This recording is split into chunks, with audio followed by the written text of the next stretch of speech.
విగ్రాజ్ అండి, విగ్రాజ్ అదేనండి. ఒరిజినల్ అదేనాది. ఏమనంటే బొచ్చు పీకుతారా మీరు, నాది ఒరిజినల్, నాది విగ్ అయితే ఏం చేస్తారు మీరు, నాది ఏమని పీకుతారా అని అంటుంటాడు కదా, అదే విగ్రాజ్ రఘురామకృష్ణంరాజు. నా రఘురామకృష్ణంరాజు ఈ జగన్మోహన్ రెడ్డి గారుని ఎదిరించి తర్వాత బయటికి వెళ్ళి టీడీపీ పార్టీకి సపోర్ట్ చేసిన తర్వాత ఎన్ని కుట్రలు చేశాడో జగన్మోహన్ రెడ్డి గారి మీద మనం చూసాము. ఎన్ని కుట్రలు అంటే జగన్మోహన్ రెడ్డి గారి మీద బెయిల్ క్యాన్సిల్ చేయాలని కోర్టుకి వెళ్ళి కేసులు వేయడము, తర్వాత చాలా చాలా జగన్మోహన్ రెడ్డి గారిని ప్రభుత్వాన్ని ఎన్నో ఇబ్బందులు పెట్టాలని చూశాడు. కానీ ఓటు వేసిన నరసాపురం ప్రజలకి మేలు చేద్దాము, కనీసం ఎంపీ నిధులు తీసుకొచ్చైనా ప్రజలకు మేలు చేద్దామని ఏ రోజు నరసాపురంలో అడుగు పెట్టింది లేదు. గెలిచినప్పటి నుంచి కుట్రలు కుతంత్రాలు పచ్చ మీడియాలో కూర్చొని రోజు అదే పనే చేస్తూ వచ్చాడు.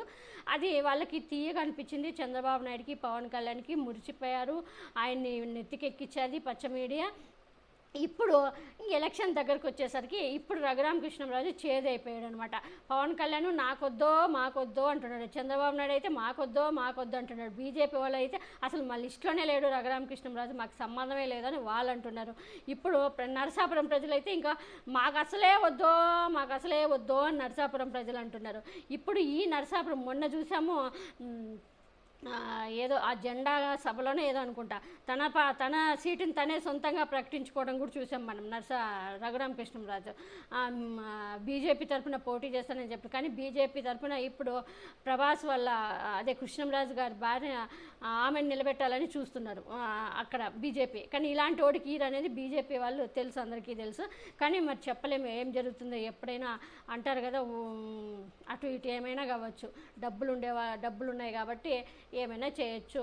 కాబట్టి చెప్పడం బీజేపీ తరఫున కూడా పోటీ చేయొచ్చు. కానీ బీజేపీ వాళ్ళేమో విముఖత చూపిస్తున్నారు, వాళ్ళు మాకు అవసరం లేదు అన్నట్టు చూపుతున్నారు. మరి చూడాలి. ఈయనేమో చంద్రబాబు నాయుడు ఏమో ఇన్ని రోజులు బాగా తెలుసు కదా, చంద్రబాబు నాయుడు బాగా వాడుకొని వదిలేయడం బాగా అలవాటు.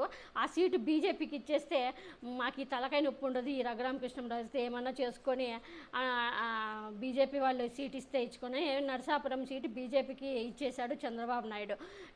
ఇప్పుడు పెద్ద సమస్య, బీజేపీ వాళ్ళు అక్కడ సీట్ ఇచ్చేటట్లు లేరని తెలుస్తుంది. మాకెందుకు ఈ తలనొప్పి అని చంద్రబాబు నాయుడు పవన్ కళ్యాణ్ దులిపేసుకుని నరసాపురం బీజేపీ వాళ్ళకి ఇచ్చేశారు. ఈ నరసాపురం బీజేపీ లేదంటే జనసేన ఖాతాలో వేసేందుకు కూడా బీజేపీ వద్దనుకుంటే మాత్రం జనసేన ఖాతాలోకైనా వేసేసేయాలని చంద్రబాబు నాయుడు ట్రై చేస్తున్నాడంట. ఈ రెండు పార్టీలు వద్దనడంతో ఈ జనసేన మాకు వద్దు, బీజేపీ నరసాపురం సీటు మాకు వద్దు అని ఒకవేళ అంటే ఏం చేయాలని తలబట్టుకుంటున్నాడంటే చంద్రబాబు నాయుడు. సో రఘురామకృష్ణంరాజుని ఎలాగైనా ఈ విగ్రాజ్ గారిని వదిలించుకోవాలని చంద్రబాబు నాయుడు ఆలోచిస్తున్నాడంటే, వీడు ఇప్పుడే అంటే జగన్మోహన్ రెడ్డి గారి టికెట్ ఇచ్చి గెలిపిస్తే జగన్మోహన్ రెడ్డి గారికి వెన్నుపోటు పొడిచి జగన్మోహన్ రెడ్డి గారి మీదే రివర్స్ అయినాడు, రేపొద్దున నా మీద నా కొడుకు మీద రివర్స్ కాడని నమ్మకమే ఉందని ముందు ఆలోచనతో ఇలాంటి తెక్కలోడు, ఇలాంటి మెంటలోడు నాకు అవసరం లేదు, ఇలాంటి వాళ్ళని ఎప్పుడు వాడుకొని వదిలేయడమే కరెక్ట్ అని చంద్రబాబు నాయుడు డిసైడ్ అయినట్టున్నాడు. అందుకే సొంత పార్టీ గెలిచిన పార్టీకే వెన్నుపోటు పొడిచిన చరిత్ర ఉండడంతో ఈ రఘురామకృష్ణంరాజుని పార్టీలోకి తీసుకునేందుకు కూడా నిరాకరిస్తున్నారంట బీజేపీను జనసేన వాళ్ళు. మరి చంద్రబాబు నాయుడు మరి ఏం చేస్తాడేమో చూడాలి. కానీ మొత్తానికైతే రఘురామకృష్ణంరాజుకి బాగా అయింది. కావాల్సిందే దేవుడు ఎప్పుడు ఉంటాడు, దేవుడు ఏ టైంలో ఏం చేయాలో చేస్తాడని మా జగన్మోహన్ రెడ్డి గారు చెప్తూనే ఉంటాడు. అది తప్పకుండా టైం వచ్చినప్పుడు జరుగుతుంది. ఎలాంటి వాళ్ళకి ఎలాంటి షాకులు ఇవ్వాలి అలాంటి షాకులు ఇస్తూనే ఉంటాడు దేవుడు.